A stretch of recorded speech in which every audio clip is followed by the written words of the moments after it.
Good morning, everybody. Happy Easter. Welcome. We're going to invite you all to take your seats. And Stephanie's going to get us started here with a poem. So she's going to come up and read it. So I invite you to listen to these words. They will also be up on the screens so you can follow along.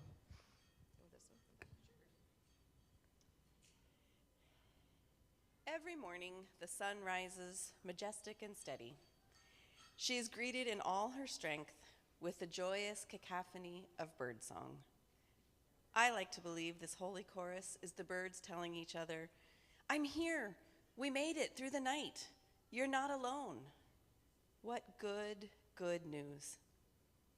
I think the resurrection is a bit like that. God is here. We made it through the night. We are not alone. What good, good news.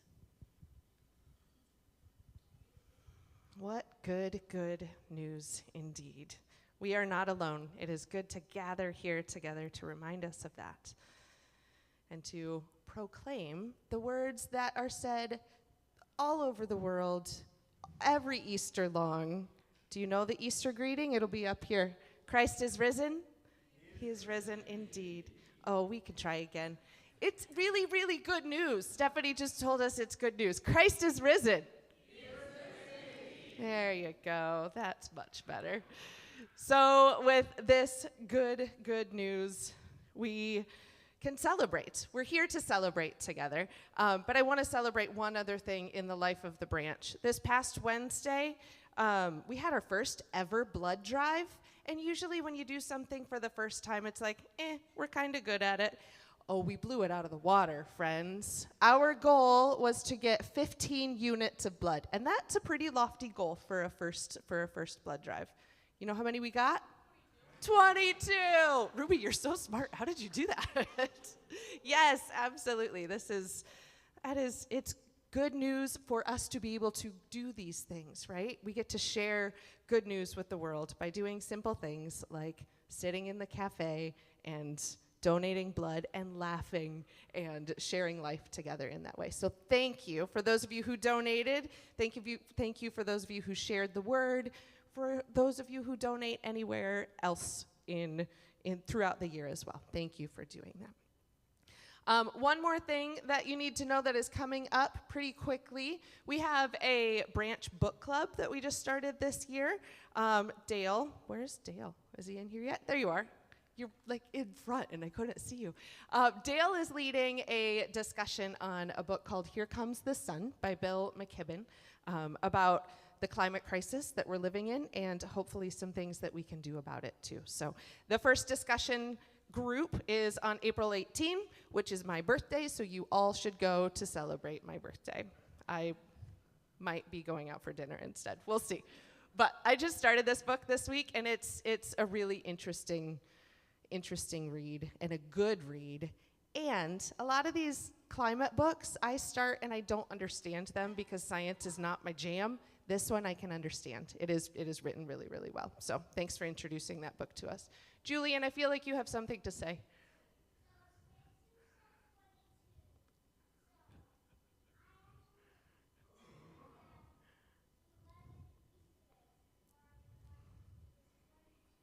Oh my goodness.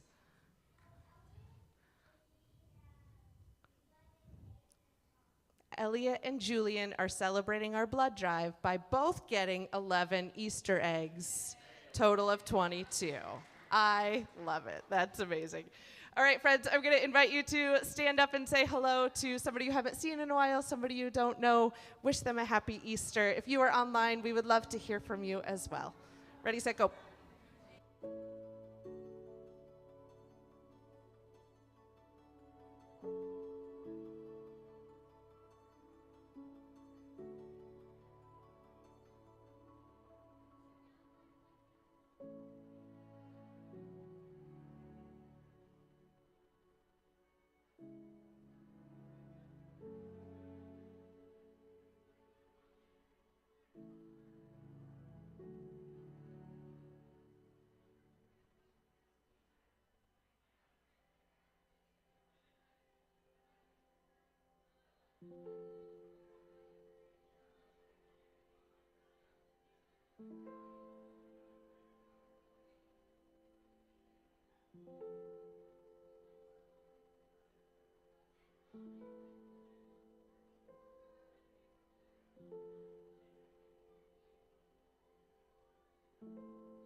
All right, friends, I'm going to encourage you to take your seats.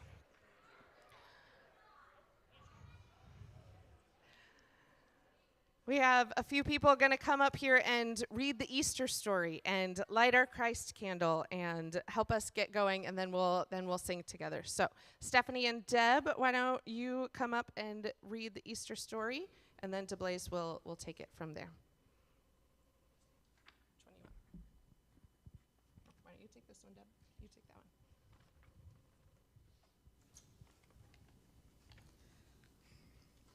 one. The scripture is from Matthew 28, 1 through 10, NIV. After the Sabbath, at dawn on the first day of the week, Mary Magdalene and the other Mary went to look at the tomb. There was a violent earthquake, for an angel of the Lord came down from heaven, and going to the tomb, rolled back the stone and sat on it. His appearance was like lightning, and his clothes were white as snow. The guards were so afraid of him that they shook and became like dead men. The angel said to the woman, "Do not be afraid, for I know that you are looking for Jesus, who was crucified. He is not here. He has risen, just as he said. Come and see the place where he lay. Then go quickly and tell the disciples, he has risen from the dead and is going ahead of you into Galilee. There you will see him. Now I have told you." So the women hurried away from the tomb, afraid, yet filled with joy, and ran to tell his disciples. Suddenly Jesus met them. "Greetings," he said. They came to him, clasped his feet, and worshipped him. Then Jesus said to them, "Do not be afraid. Go and tell my brothers to go to Galilee, and there they will see me."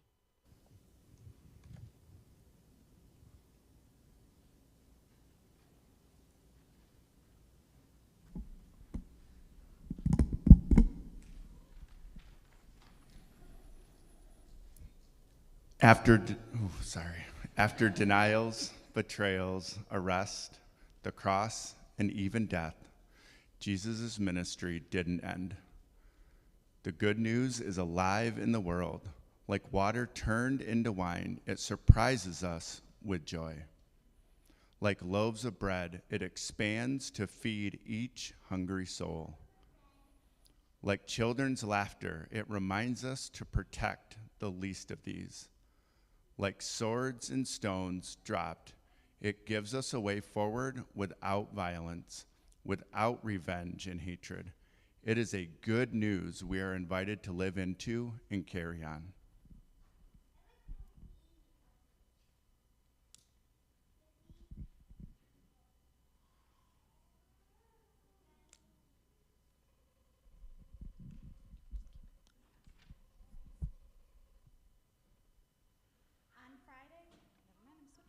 Thank you so much. On Friday, we thought the good news had been silenced.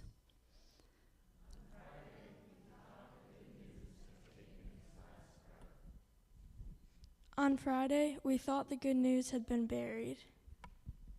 But today, we know the good news is alive and well. The good news is dancing. The good news is out in the world, calling your name.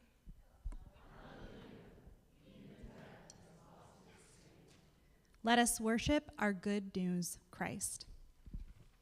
You're invited to stand and sing this song with us. If you've been around the branch the last few weeks, you've heard this song, Bigger Table. It is maybe the best news that we invite everyone in.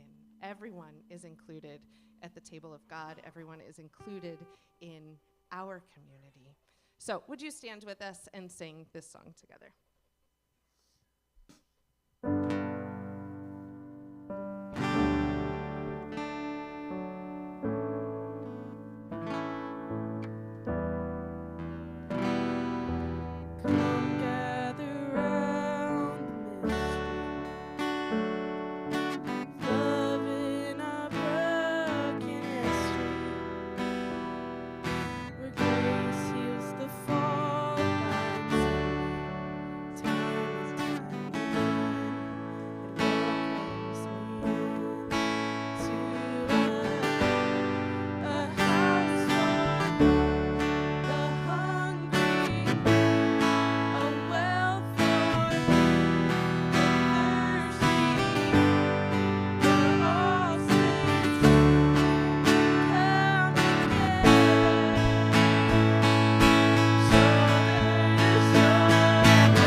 There's an empty seat waiting next to me.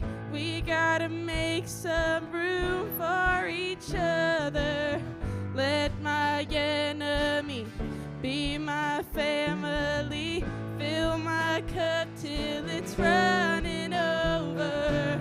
There's an empty seat waiting next to me. We gotta make some room for each other. Let my enemy be my family. Fill my cup till it's running over. A house for the hungry, a well for the thirsty, where all saints come together, shoulder to shoulder, a welcome for the traveler, new wine for the vineyard. In all things, God is able. His love has a bigger table.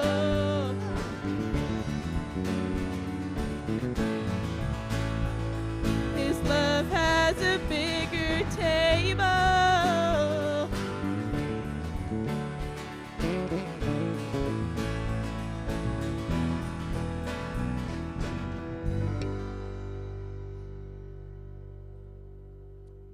You can have a seat.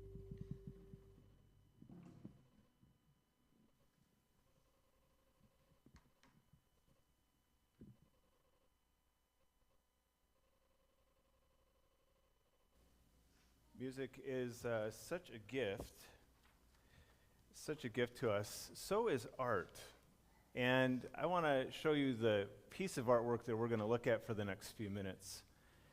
Every week in Lent, I think it's been every week, we've looked at a different piece of art and we've just wondered about it. This one on the screen, if you're looking at it just on the screen, may be a little bit tough to make out. And so there is a printed version in the back that you're welcome right now to just get up and go back there and look at it in person, in the flesh. Or you can scan the QR code.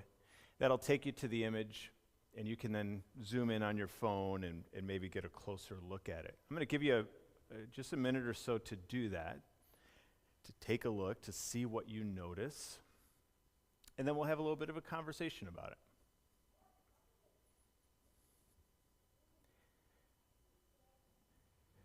If you're online, we'd love to hear from you too. You can put something in the chat window, and there could be a little conversation that happens there amongst those of you who are with us in that way.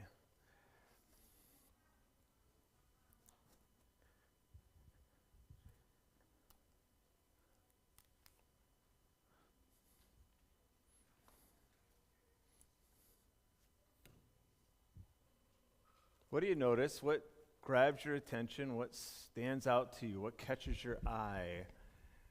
It's maybe a good place to start. And I am going to pass this microphone around. I'd love to hear what you're thinking. We do this really so that those who are online can hear you and not, me have to try and summarize and get that quite accurate. So, did I see a hand in the back? Morning, Katie. I noticed that it's really symmetrical, even with like the wavy lines. They seem to be the same on every side, except there's birds on only the left half and not on the right half. You could almost like fold it in half and there'd be no birds on one side. Oh, interesting. And I don't know why that is. Yeah, I don't know why that is either, and I didn't notice that. Okay, appreciate it. Thank you. I like that she shared that because it's not like, oh, I have figured this piece of artwork out. Katie's just sharing an observation. I didn't realize this till I looked at it up close, but there's different colors behind the design. Yeah, not one color back there in the background. Again, what does that mean? We don't have to solve it here in this space. Yeah, we can just wonder together. The birds are in flight. The birds are in flight. Yeah, they're not perched, right? They're on the move. Yeah. Steve, what are you noticing? Just that there's something very familiar. It's a very, I don't know, I'm sure we've all kind of seen that top layer structure and some strut in some building, maybe a church or an old build somewhere. Yeah. But just what is under it is very chaotic, very non-symmetrical, and very different from what is up top. I don't know. Yeah, there's a tension. Yeah, don't mean to put words into your mouth, but yeah, you're noticing this familiar image on top, and then this certainly less familiar, more chaotic, less structured. I'm coming, Elliot. I'm coming. Here you go. It kind of looks like something like a craft. Like a cross? Yeah. Looks like a cross? Yeah. Thanks, dude. Appreciate it. Does anybody know what that common image is there on top?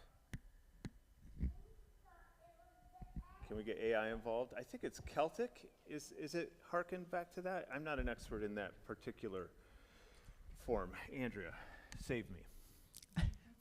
Well, it reminds me of lace doilies and Yes. stained glass. Grandma's house for me. And what's the second thing you said? Stained glass. Lace doilies and stained glass.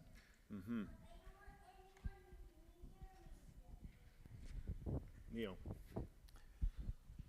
At first glance, it looks just like filigree or maybe leaves and branches, but now I'm thinking those are people.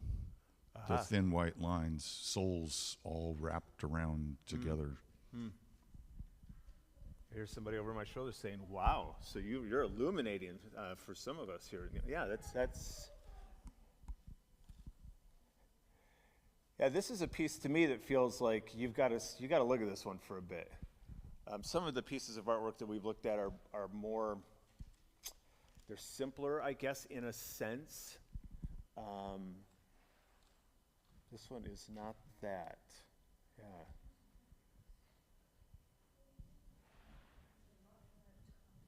A lot to unpack, yeah. Agreed.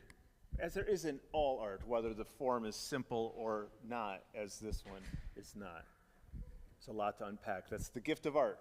That's why we've taken time each week to just ponder these different images, because there's a lot there, and there's things that in sharing together that I wouldn't see. In fact, most of what you've said I hadn't seen. And so that's the gift of doing it in community. Okay. Last one. Oh, I love it. No, it's great. Just that it looks like maybe the shape of the olives is in the overlay that we had on Good Friday. That's all I know. Well. Interesting. Okay. And I don't know. I don't. Is it the same artist? Well, I don't remember. But on Good Friday, the image had as part of it an olive tree overlaid over Jesus and the people who make up that last evening's events. And we were talking about that on Good Friday a little bit as we looked at that image. Well, thanks for entering into that. We can keep holding those and considering them if we'd like. I think these pieces of artwork have been a way to stay engaged in the text and in these themes throughout Good Friday, or throughout Lent, throughout the week. So let me just share with you something I've been thinking about, and it's an odd sort of idea. At least it feels that way to me. I find myself at this time of the year appreciative that I live in the Northern Hemisphere. Does anybody else ever have that thought? I'm sure the Southern Hemisphere has a lot going for it, but what I like about it is that springtime and Easter happen together. And right now it's fall in the Southern Hemisphere. Probably lots of perks to be in the Southern Hemisphere, but for us, as people who pay attention to Easter, it happens at the same time as spring, which means that everywhere we look right now, the earth is changing. You remember just a couple weeks ago, it was a brown carpet everywhere, and now it's this green, and it's turning lush and bright. Geese are flying north. Robins are making their nests, ready to welcome their young. No matter how cold or dark the winter was, and you remember? It was cold and dark this time around. Spring arrives. It can't be stopped. Like a seed buried in the earth, spring waits quietly and stubbornly, and for a while it may appear lost and even dead. It is anything but. The new beginning, the unbounded life of spring cannot be buried or silenced. And this is the good news. The good news. We've been using that phrase throughout Lent. Every week the sermon has started with, the good news is, and then we've considered something about the good news. The two words good news comes from the Greek word euangelion. I know, super cool. But here's what's interesting. This Greek word, which was quite in circulation in Jesus' time, is a word that Rome invented. When the emperor, the Roman emperor, won a battle or declared a tax holiday, the announcement went out to the masses in the empire as euangelion, as good news from the empire. It was a reminder to every subject and slave, Rome has given you everything you need. Well, Jesus' followers took that word that everyone knew and they subverted it. They turned it on its head. They, in a sense, said to the Roman Empire and to the emperor, you call that good news, a tax holiday, another military victory? Let us tell you instead about something truly good. Here's the good news. Evil is not the most powerful force in the world. Death does not have the final word. God's renewal is alive and it cannot be stopped. That's the good news. Is evil real? Yeah. Is cruelty seemingly everywhere? It can feel like it. But in truth, evil and destruction are not inevitable. They have been and still can be overcome. Easter is both a declaration and a reminder that love is the most transformative power in the cosmos, and nothing can stop it.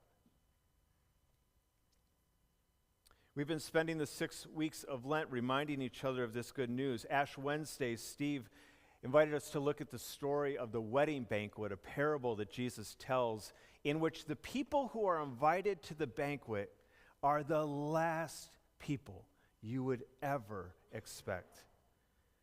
We talked about how the good news is that all are invited, and our judgments of who's in and out cannot stop God's inclusive invitation. In the first Sunday of Lent, we talked about the good news. Teresa did, not by talking about a wedding, or not having Jesus talk about a wedding. He was actually at one. We looked at the story where he turns water to wine.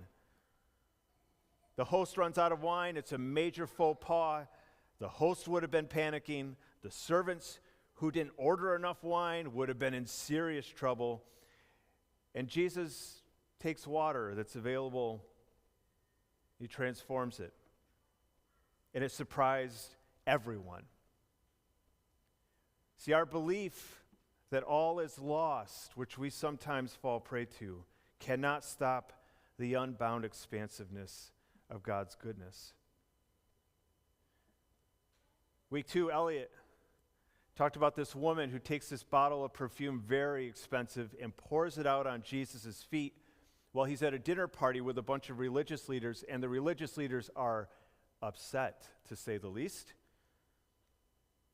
This woman, first of all, doesn't belong at the dinner party, and secondly, she's frankly unlovable because of the choices she's made in her life. And Jesus tells the dinner guests that they have it backwards. She has shown great love for him and exposed their lack of love for their neighbor. See, the good news is great love for God and neighbor. And even though you and I create all kinds of cruel categories to put each other in, it cannot stop love from being poured out. The next week, we talked about the story where Jesus takes a bunch of children who are trying to get to him. Their parents, the children's parents, want them to get to Jesus so that he can bless them. And the disciples step in, they intervene, and they rebuke the parents, the text says. They chastise them. How could you bother Jesus? He's so busy. He has much more important things to do. And Jesus says, once again, you've got it all wrong. The good news is protection and care for the least. This is who God honors, even though we assess and decide, we think, who's greatest and who isn't. Bethany then talked about the story of the 5,000. A couple fish, a little bit of bread, and Jesus feeds this large collection of people. Tells us that the good news is that together the impossible is possible. We might see the world as a place of scarcity, but that does not stop God's abundant provision.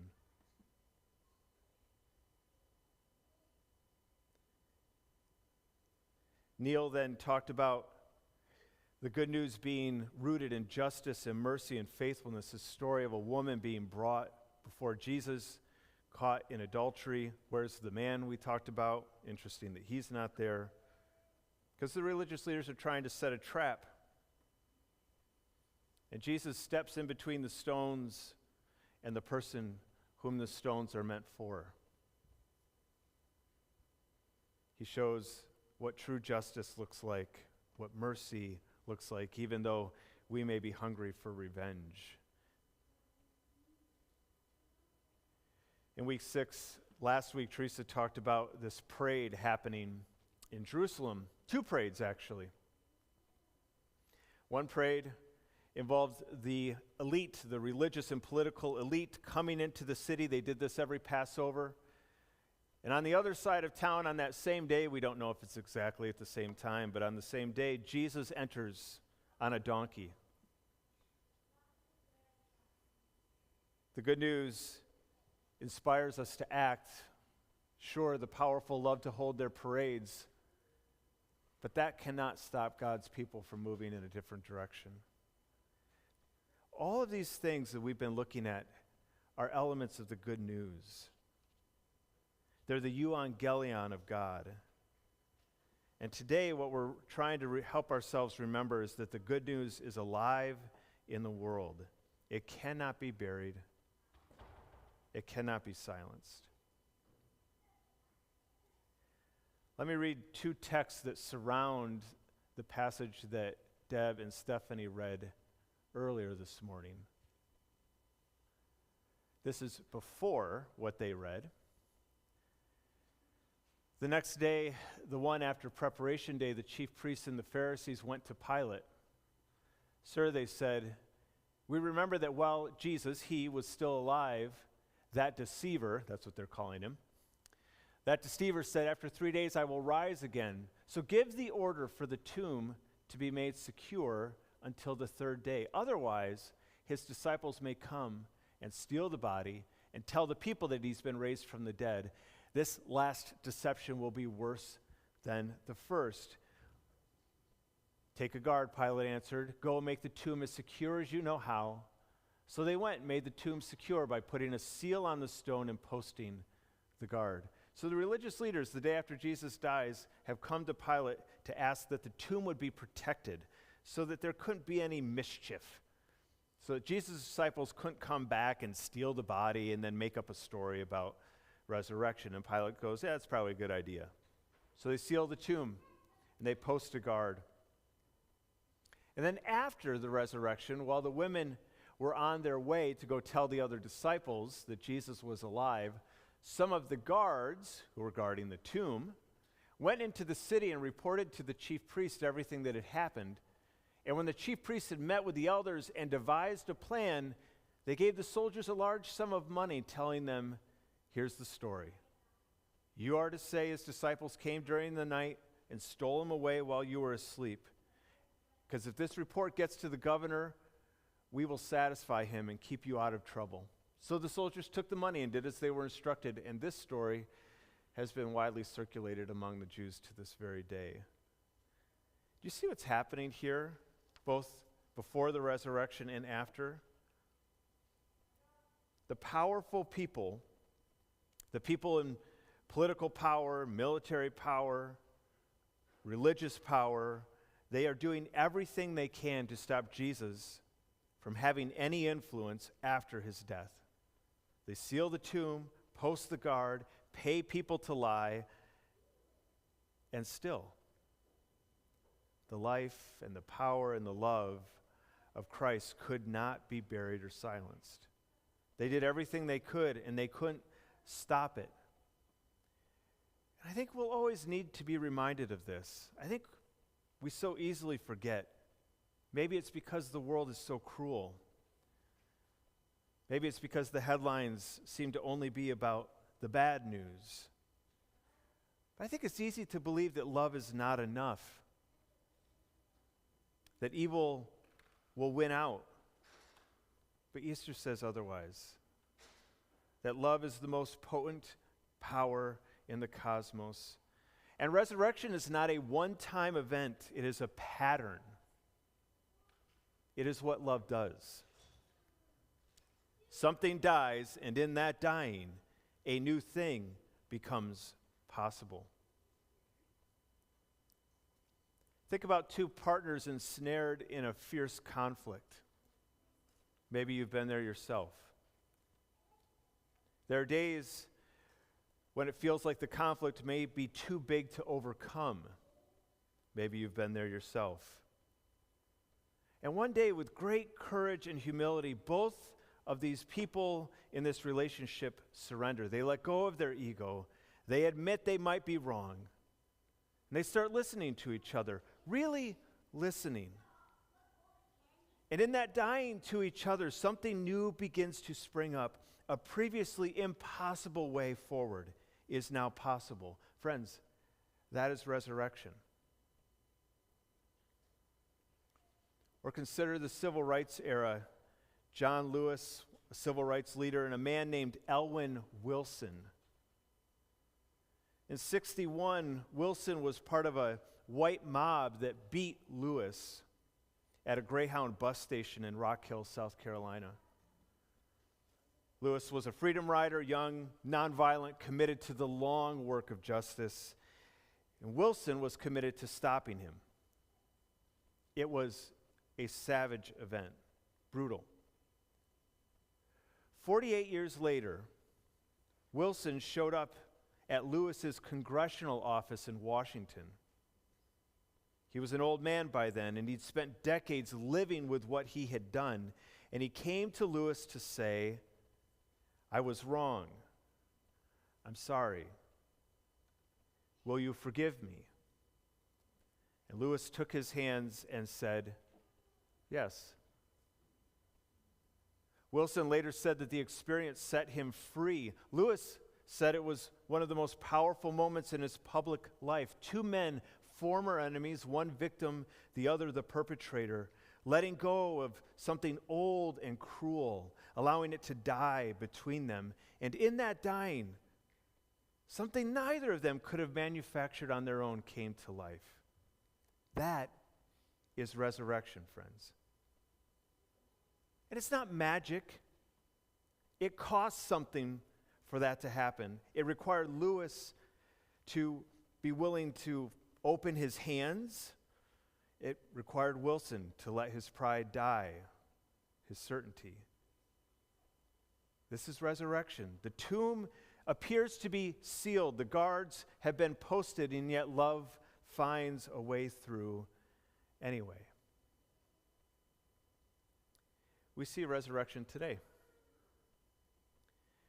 In the face of policies that are leaving people without health care, or without legal protection, or without enough food. Policies we've talked about here at the branch on Sunday mornings many times. Something is rising up that the powerful did not plan for.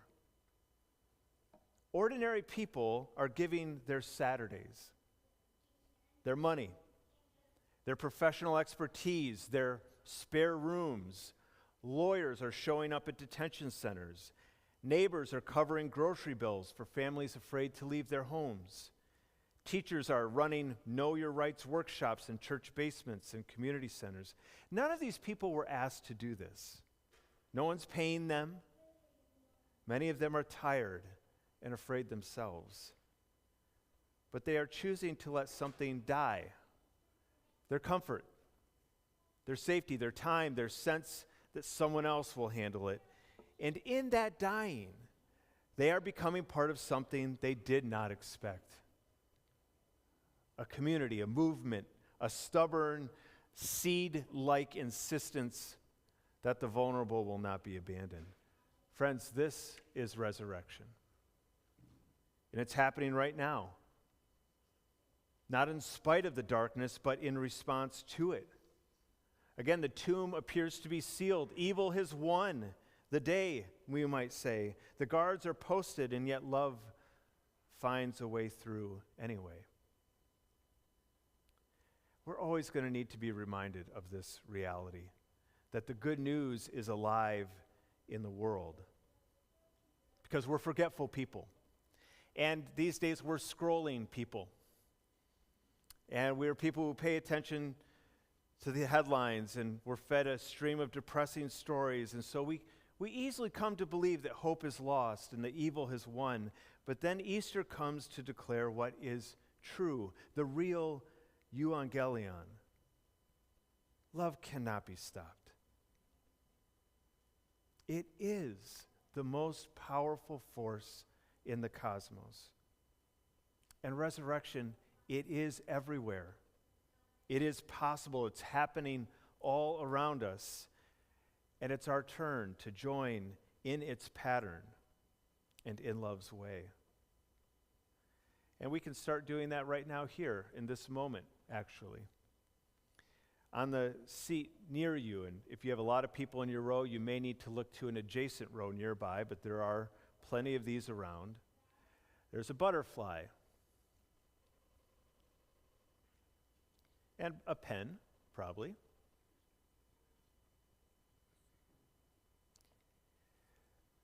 These butterflies are actually paper with wildflower seeds embedded in them. And the idea is that you could take this and plant this, and flowers would grow. What we want to invite you to do this morning as we kind of close and as a way of responding, we want to invite you to think about what you would like to write on this piece of paper. Specifically, what is the good news to you this morning as you sit here? Is it something we talked about? Is it something else? We certainly haven't covered every aspect of the good news here in this space. What comes to mind? What rings true for you? And what part of the good news do you long to see in the world? And we're just going to give you a moment to write that down. And then you're taking these home. You're not turning them in. You get to take them home, and if you feel so inclined, you can plant them, see if you can get something to grow. Or you can just keep it and put it somewhere as a reminder that the good news is alive in this world. So let's take a minute to reflect on that, and then to move into communion together.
I wonder what's coming to mind for you this morning. Anybody willing to share what they wrote down or what they're thinking about, maybe what they're hoping for, or the part of the good news that is really kind of pulling and tugging on their heart and mind this morning? Sorry, Cassie. Yeah, Steve. I will come, actually. Thank you. I can tell you're waiting for me. Just like for all that, we like you said, we troll, we get caught in a loop for all that we can't just fix. Like I still wake up and there's my wife or there's my friends, there's like people that I can still love whose day that I can change. I think that keeps me going. Yeah, appreciate that, Steve. Thanks. I see another hand over here, maybe.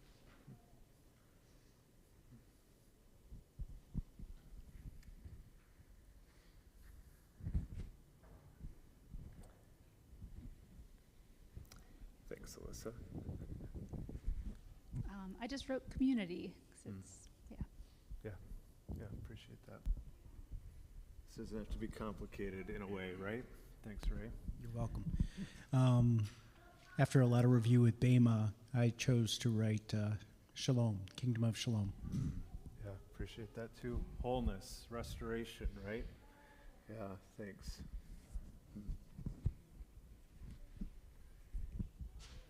I put new life has come because about this time, 5 years ago, my dad passed away, and so it's been hard, but knowing that there is resurrection, that makes it something to look forward to. Yeah, absolutely. Thanks, Dad. Beautiful. Noel, can I have you come up? Noel's going to introduce communion for us this morning with some words reflecting on that story in which the women find Jesus outside of the tomb. On Easter morning, the women went looking for Jesus. The angel said he was not in the tomb, so they ran, afraid yet filled with joy. They sought after him. They hurried to Galilee, looking for their risen Christ. And in their seeking, the text tells us, suddenly Jesus met them. Jesus met the women in their seeking. Jesus met the women in their moment of fear and grief. Jesus met them when they felt lost. Jesus met them and provided hope. Friends, if like the women you are seeking Christ, if you have known fear or grief, if you ever felt lost, or if you are in need of some hope, then come to this table. All are welcome here. For just as Jesus met the women in their seeking, I am confident that Jesus meets us here, saying, "Do not be afraid." Thanks, Noel. So you are invited to share in this meal with us. Yeah, musicians, you're welcome to come on up. As we share this most every week, we keep saying to each other, you're invited. You're invited. If you're hungry, if you're thirsty, if you're seeking, as Noel just said, you're invited to come. This is a place that Jesus extends an invitation to us. And so we'd love to have you share in it. At the same time, there's no pressure. We know that sometimes, I don't know, any number of reasons, we may need to stay in our seat, or we may need to go take a walk instead. And so there's no pressure, no expectation. Just know that the invitation is extended to you. I need a few folks to help serve. We're going to have a station up front and a station in the back. And so if any volunteers would be willing to come on up and help us this morning. When you come forward to either the back or the front, there will be someone with a plate of bread, and they will place a piece of bread in your hand.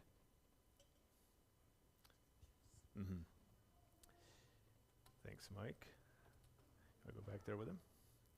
And then after you have been given a piece of bread or a gluten-free cracker, which is an option up here at the front, you will then be able to take one of the cups. And you can just take them back to your seat. We'll eat and drink them together at the same time. Friends, these are the gifts of God for the people of God. Let's take and enjoy this meal together.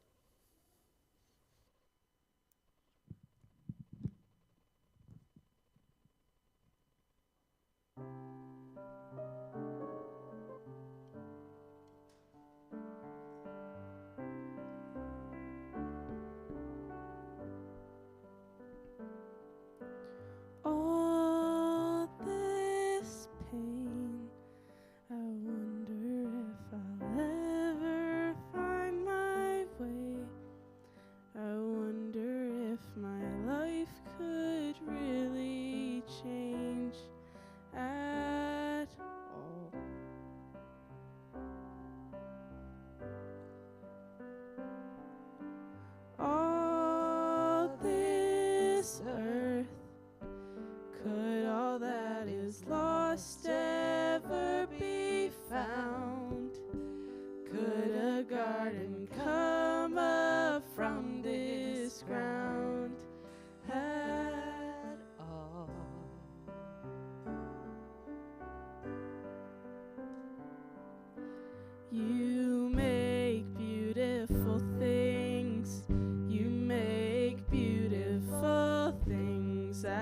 of the dust. You make beautiful things.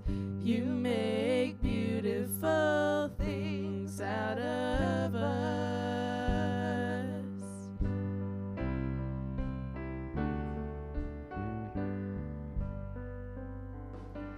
All around, hope is springing up from this solid ground. Out of chaos, life is being found in you.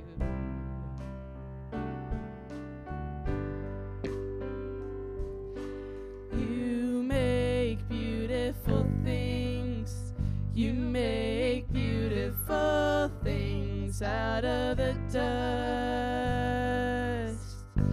You make beautiful things.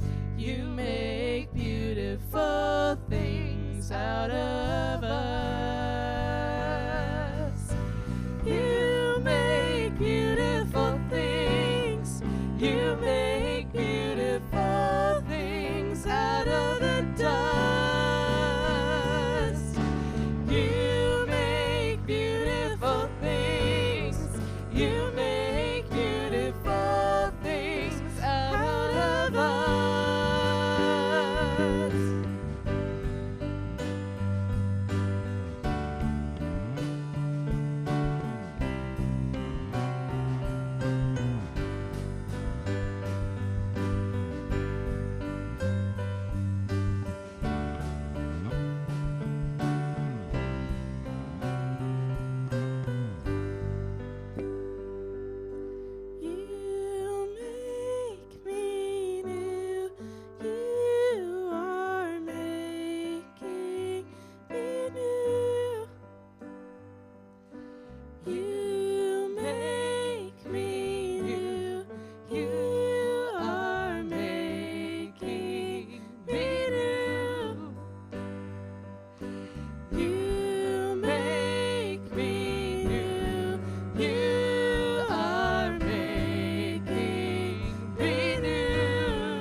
Yeah, we're going to sing one more song about the grace of God always finding you, the love of God always finding you, the love of God, the good news being available each and every moment in all of life's moments, in a new baby's cry, in the moments beside a graveside, in all the moments in between.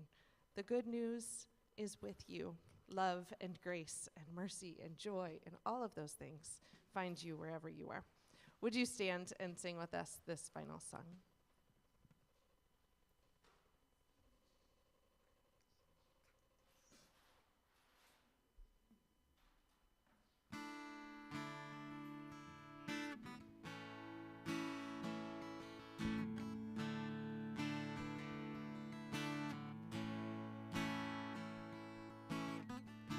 It's there in the newborn cry, there in the light of every sunrise, there in the shadows of this life, your great grace. It's there on the mountain top, there in the everyday and Monday,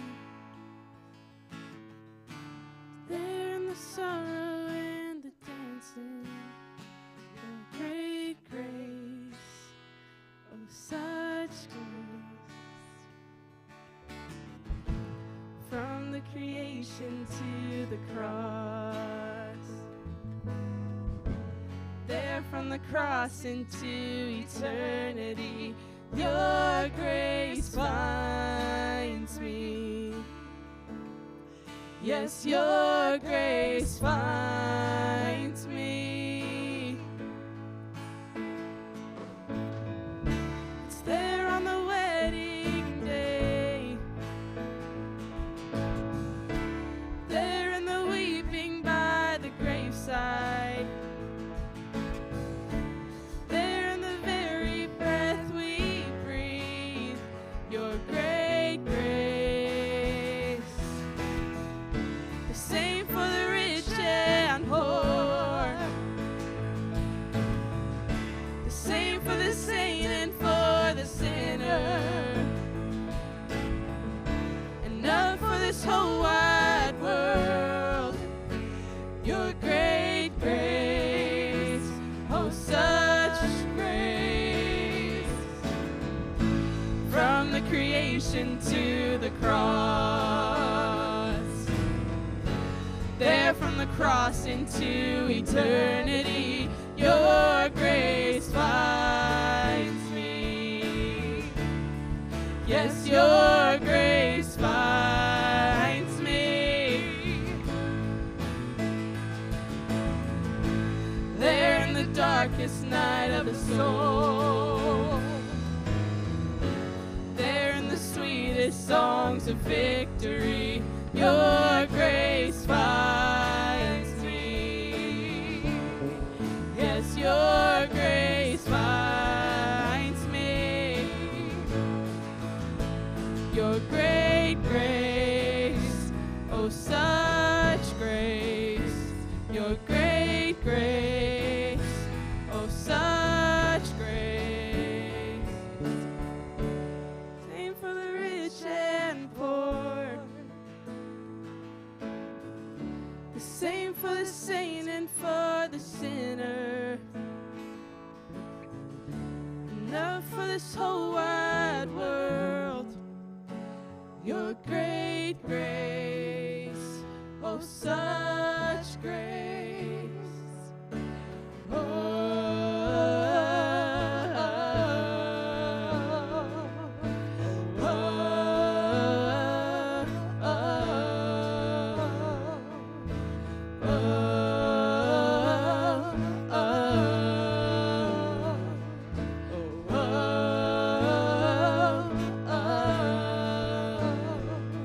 So I'm breathing in your grace and breathing out your praise. I'm breathing in your grace. Forever I'll be breathing in your grace.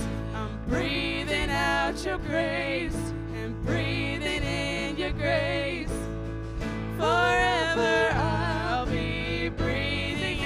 your grace and breathing out your praise. I'm breathing in your grace. Forever I'll be breathing in your grace and breathing out your praise. I'm breathing in your grace. For our God, for our God. Oh, oh,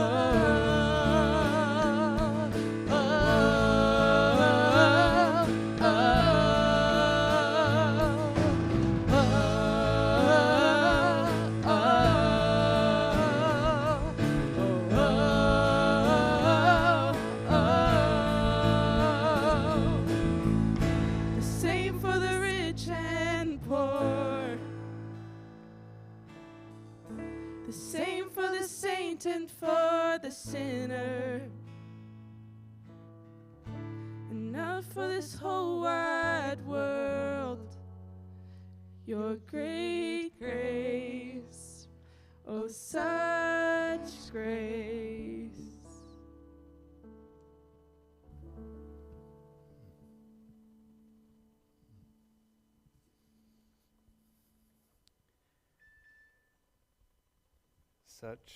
Such grace. As you go in peace today, as you go to celebrate this day, may you go remembering just how great that grace is. It is unstoppable. It is everywhere if you have eyes to see it. The tomb may have been sealed and the guard posted, but love found a way out. It always will. So be people of love this week. Amen. Amen. Good to be with you all, everybody. Happy Easter. Thanks for being here this morning.